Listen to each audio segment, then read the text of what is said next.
আদ-দুনিয়া ও মাজরাতুল আখিরা। দুনিয়াটা হচ্ছে আখিরাতের একটা শস্যক্ষেত্র মাত্র। এটা আসলে শস্যক্ষেত্র বলার কারণ কি, দুনিয়াতে আপনি যত বীজ বপন করবেন তত ফল দিবে। এখন আল্লাহ রাব্বুল আলামিন আমাদেরকে দুনিয়াতে পাঠাইছেন বীজ বপন করার জন্য। কি বীজ বপন করার জন্য? আসলেই কি ফসল ফলানোর জন্য?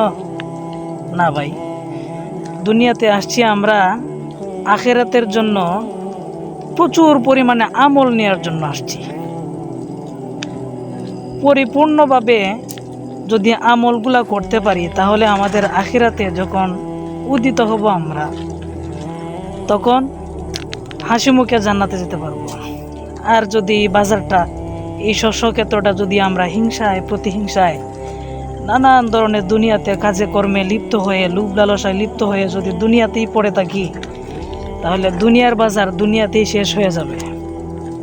এই দুনিয়ার বাজারে আপনি, সবচেয়ে বুদ্ধিমান ব্যক্তি সেই যে দুনিয়ার বাজারে এসে আখিরাতের জন্য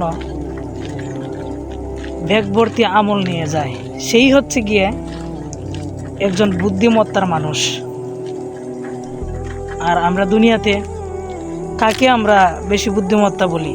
মূর্খ মানুষটাও যদি যখন দেখি যে তার ধন সম্পত্তি একবারে অঢল আছে, তাকে আমরা জ্ঞানী মনে করি, তাকে আমরা বড় মনে করি।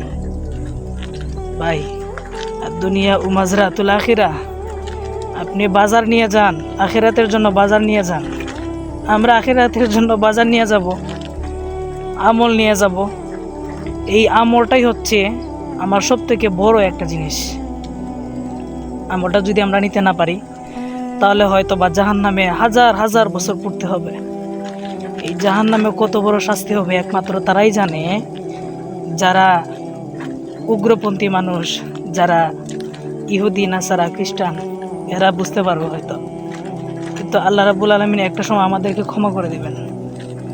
কিন্তু আমাদেরকে বুঝতে হবে যে দুনিয়াতে আসছি আমল নিয়ে যাওয়ার জন্য, আমল নিয়ে আল্লাহর সামনে উদিত হওয়ার জন্য।